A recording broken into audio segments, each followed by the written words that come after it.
ये 63 जो भगवान शंकर के नयनार हुए, ये 63 जो शिव के उपासक हुए, इनकी कथा केवल कथा नहीं है, इनकी कथा हमारे जीवन में एक उद्देश्य, हमारे जीवन का एक लक्ष्य, हमारे जीवन की एक मंजिल निश्चित कर देती है, एक मंजिल निश्चित कर देती है।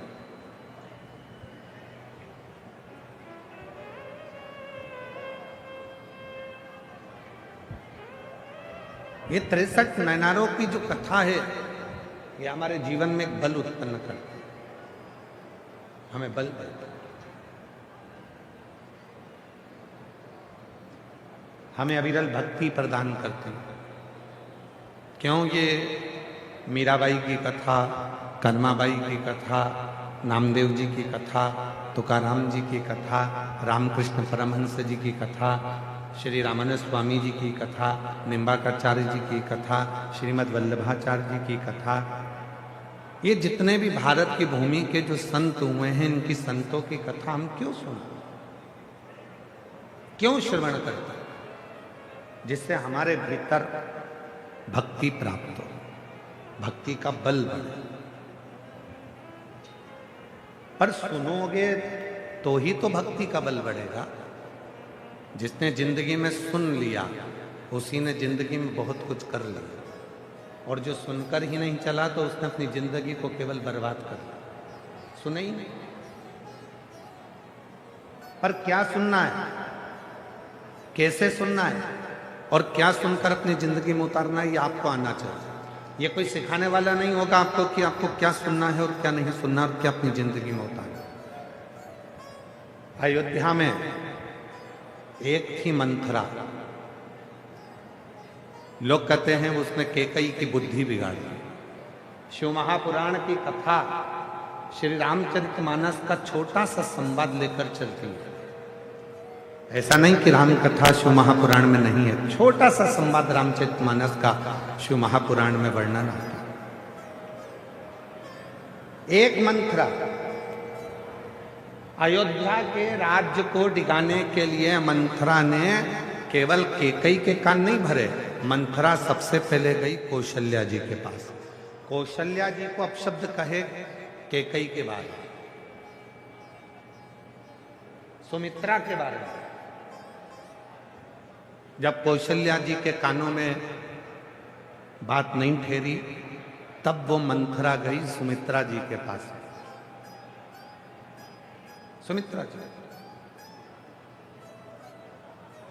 सुमित्रा जी ने भी उसकी बात नहीं मानी।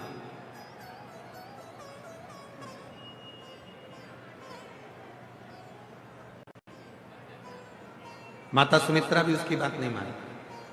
तब वो मंथरा गई कैकेयी के पास में, और कैकेयी ने उसकी बात को माना। अब देखिए जरा, मंथरा पहले कौशल्या जी के पास गई, कौशल्या जी ने बात को नहीं माना।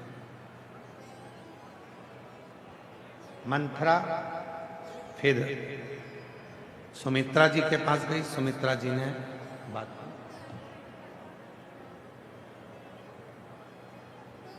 फिर मंथरा गई कैकेयी के पास, और कैकेयी ने बात को मान लिया। और इसके बाद भी मंथरा गई। ऐसा नहीं कि मंथरा कैकेयी के बाद कहीं नहीं गई, मंथरा गई।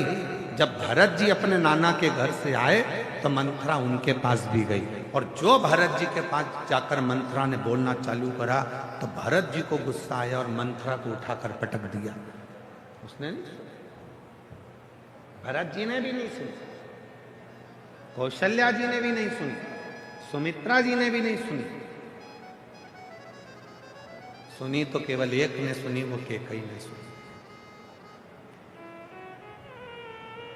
उस मंथरा ने कौशल्या जी के माध्यम से घर को तोड़ना चाहा, उस मंथरा ने सुमित्रा जी के माध्यम से घर को तोड़ना चाहा।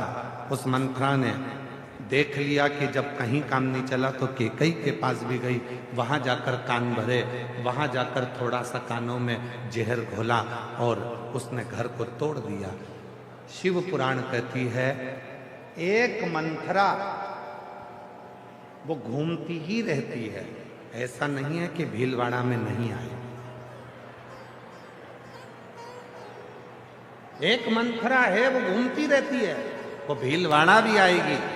तुम्हारे घर में जितने सदस्य हैं, तुम्हारी सास है तो उसके पास भी जाएगी, जेठानी है तो उसके पास भी जाएगी, देवरानी है तो उसके पास भी जाएगी, और वो मंथरा तुम्हारे पास भी आएगी। अब मंथरा ये देखती है कि किसके माँ बाप के संस्कार कैसे हैं।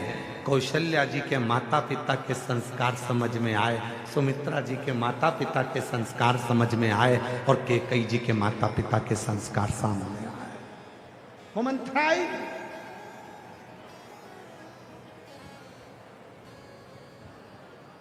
मंथरा जानती थी कि कैकेयी के माता साधारण नहीं थी। आप सभी ने रामचरितमानस में स्मरण करा होगा, कैकेयी के पिताजी को, कैकेयी नरेश को एक वर था।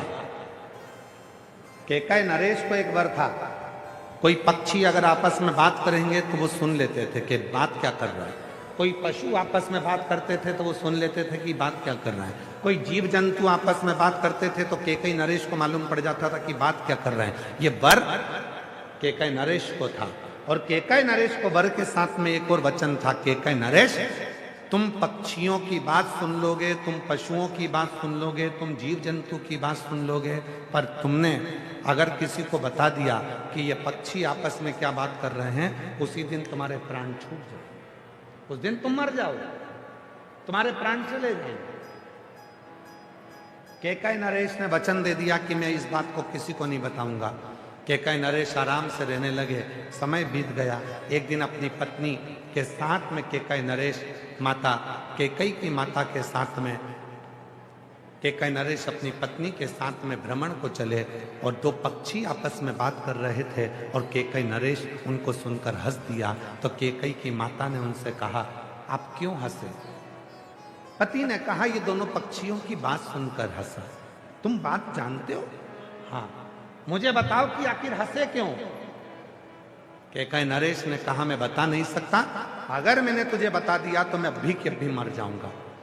पत्नी कहती है, भले अब भी मर जाओ, पर तुम मुझे बताओ कि तुम हंसे क्यों, क्या बात करी पक्षियों ने? तो कैकेयी नरेश ने बहुत समझाया अपनी पत्नी को कि मैं बताऊंगा और मर जाऊंगा, पर कैकेयी नरेश की पत्नी ने जिद पकड़ ली कि भले मर जाओ पर तुम मुझे बताओ।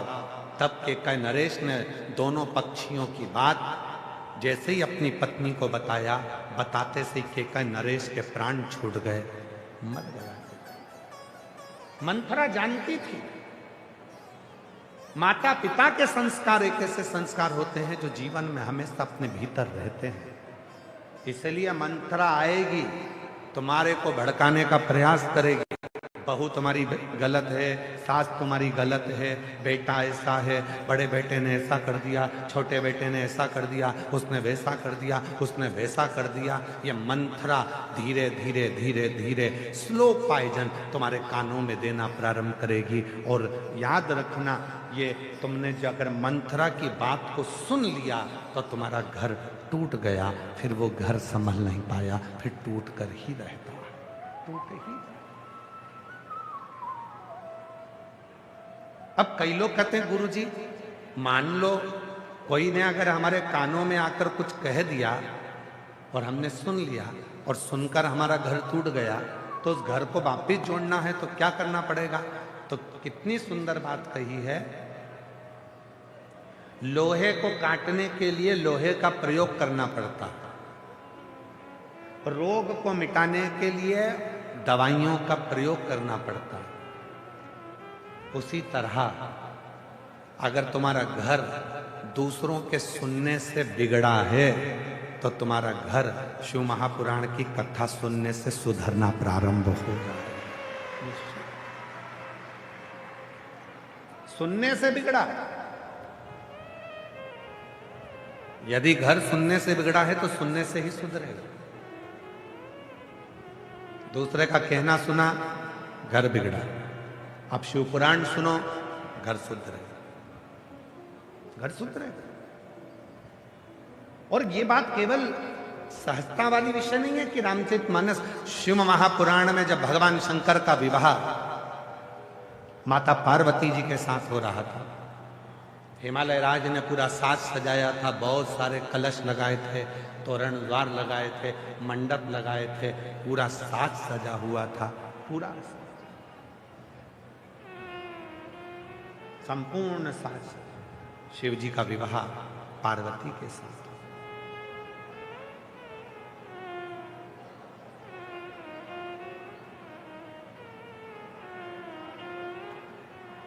पार्वती जी का श्रृंगार हुआ, विवाह हुआ।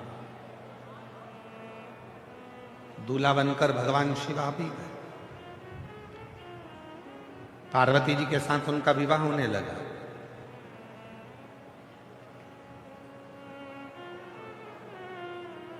हम आपसे पूछते हैं, शादी के समय पर जितनी लड़की खुश दिखती है उतना लड़का खुश नहीं दिखता।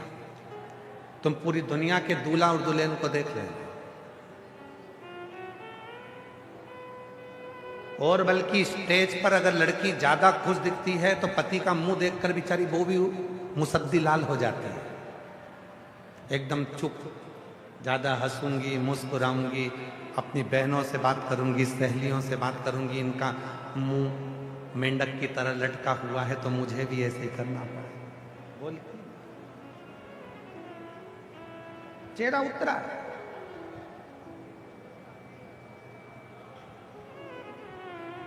क्यों गुरुजी? पार्वती जी के भी चेहरे पर बहुत मुस्कुराहट थी। शादी के समय पर हंस रही, मुस्कुरा रही, और पार्वती मैया खूब मुस्कुरा रही, खूब हंस रही, प्रसन्न होना चाहिए। जिंदगी के ये जितने 16 संस्कार हैं, जीवन के जितने 16 संस्कार हैं, इन 16 संस्कार में आपके चेहरे पर प्रसन्नता होना चाहिए, मुस्कुराहट होना चाहिए। और यहां तक शिवपुराण कहती है कि आखिरी का जो संस्कार है ना, अंतिम संस्कार, शिवपुराण कहती है उसमें भी आपके चेहरे पर मृत्यु की सैया पर भी अगर आपके प्राण छूट रहे हैं तो मृत्यु की सैया पर भी आपके प्रसन्नता होना चाहिए कि अभी तक संसार से मिला था, अब जा रहा हूं उस परमात्मा से मिलने के लिए। ये मेरे चेहरे की प्रसन्नता है, प्रसन्न।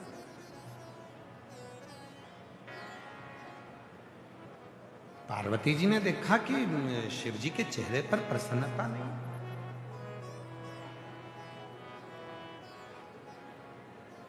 क्या बात है? एकदम जैसे शंकर भगवान पहले थे वैसे ही आज नजर आ रहे हैं, कोई अंतर ही नहीं दिख रहा। विवाह में तो खुश होना चाहिए, पर इनके चेहरे पर तो कोई प्रसन्नता दिख ही नहीं रही। बात क्या है?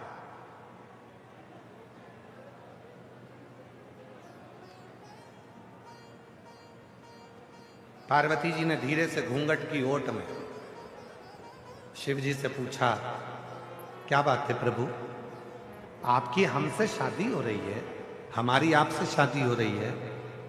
मेरे पिता हिमालय राज कन्यादान करने के लिए बैठे हैं, मेरी मां मैनावती भी कन्यादान करने के लिए बैठी है, और आपके चेहरे पर प्रसन्नता नहीं, आप मुस्कुरा नहीं थे। शंकर भगवान बोले, पार्वती, जिंदगी का कोई सा भी पहलू हो, घर में करोड़ों का धन भी आ जाए ना, तो व्यक्ति को अपने पुराने समय को नहीं भूलना चाहिए। और जिंदगी में कितना भी दुख आ जाए, व्यक्ति को अपने पुराने स्मरण को नहीं भूलना चाहिए। सम रहे, सम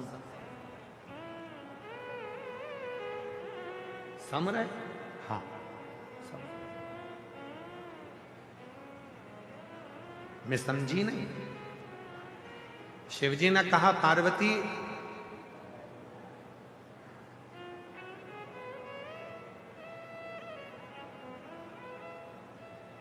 जब तक लड़के का विवाह नहीं होता तब तक वो 2 पांव वाला रहता है।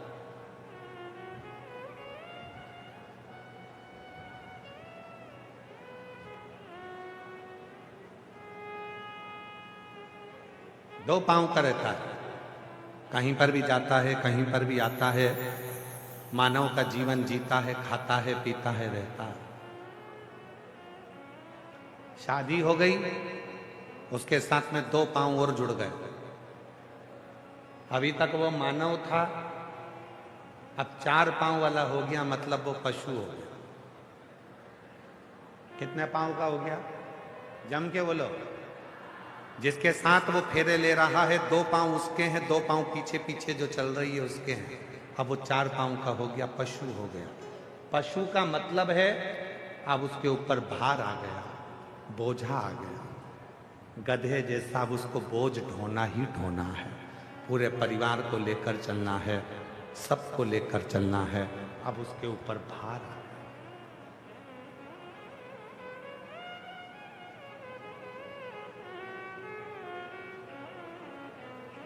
पशु बन गया। दुनिया के लोग कहते हैं शंकर भगवान पशुपतिनाथ है। शिव महापुराण में भगवान शंकर के विवाह का प्रसंग कह रहा है कि भगवान शंकर पार्वती जी से कहते हैं कि केवल मैं अकेला पशुपतिनाथ नहीं हूं। जिस लड़के की शादी होती है और वह अपनी पत्नी के साथ जब 7 फेरे लेता है तो वो भी पशुपतिनाथ बन जाता है। वो भी पशुपतिनाथ। मतलब अब तेरे ऊपर भी भार आ गया। अभी तक 2 चरण थे, अब 4 चरण आ गए। अभी तक 2 पांव थे, अब 4 पांव आ गए।